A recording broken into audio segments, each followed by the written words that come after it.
Well, this is really frightening and comes to the heart of, I think, the cultural problem for those who say, oh, you can be a personal progressive and liberal, but an economic conservative.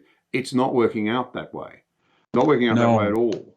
Because if you stop and look at it, the problem of flatlining real wages has been made much worse by inappropriate responses to something that should never have happened if people hadn't lost their moral compass, which was the great financial crisis.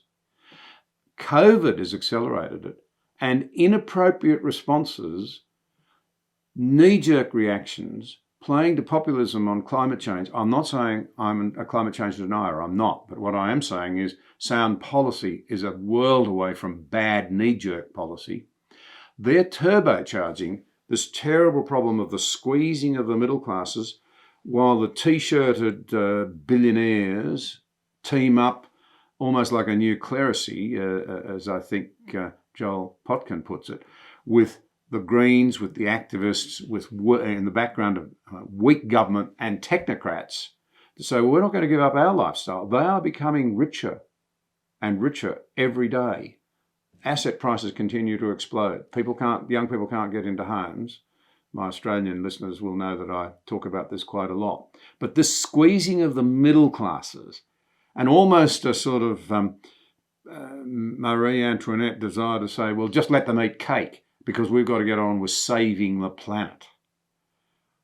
Well, you mentioned culture and religion and things of that sort. And when you are very, very wealthy, it's a natural tendency, a natural human arrogance to conflate your ability to make money or to be very successful with infinite wisdom and entitlement. And a lot of these people feel that reason, pure reason or pure logic and their own brains got them where they were. So they don't believe in a transcendent soul. They don't believe in a hereafter. And how that manifests itself in the real world, they love humanity in the abstract. Let's save global warming. Let's have a policy. But the humans before them, they have no concern for. There's no Sermon on the Mount worry about the hungry and the poor. And you can really see that a totemic example is John Kerry. He's always worried about the fate of mankind, but he's willing to be culpable to destroying gas and oil production as he jets around in this private jet. And that will destroy the livelihoods of millions of Americans. It is now, as we speak. I know people that, second generation Mexican American people I met today that said that they can't fill their gas for $5 a gallon, and they can't go do their landscaping or their work if they have to pay $6. They won't be able to do it. And yet John Kerry is worried whether Vladimir Putin will be a partner. And believe me, he will be a partner into restricting emissions, because that'll mean more oil for him and less for others. So I think it's partly that arrogance. And then finally, the real world manifestations of what you're talking about when you lose a middle class and they're not viable. You can see it in this country, $1.7 trillion in aggregate student debt. And tuition rose higher than the price of annual price of inflation. And the federal government eliminated this moral hazard. So the universities just loaned and loaned and loaned. The federal government said, we'll loan, we'll back it up and back it up. The students supposedly are to pay their tuition debts about 50 to 60, 70,000 per student. And there were ramifications of that. The age when Americans get married has gone from 23 to about 28. The age when they have their first child has gone all the way up into their early 30s. The fertility rate just in 25 years has gone from 2.1 to 1.7. The age when they can buy a house has gone up to their middle and late 30s.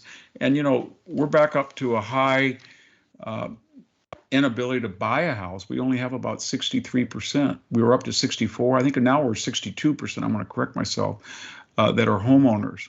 And I think this is true of the Western world in general. It's sort of what Tocqueville said in Democracy in America, that you would have a prolonged adolescent when there was not an economically viable system of free market capitalism that allowed the middle class to to thrive and to profit and to have property, pass it on, a home, then they would become wards of the state. Life of Julia, pajama boy here in this country, where they expect, they just want to. If you remember the pajama ad that the Obama administration ran, a guy in his pajamas sometime, I guess, midday is drinking hot chocolate, and he's urging everybody to vote for Obamacare.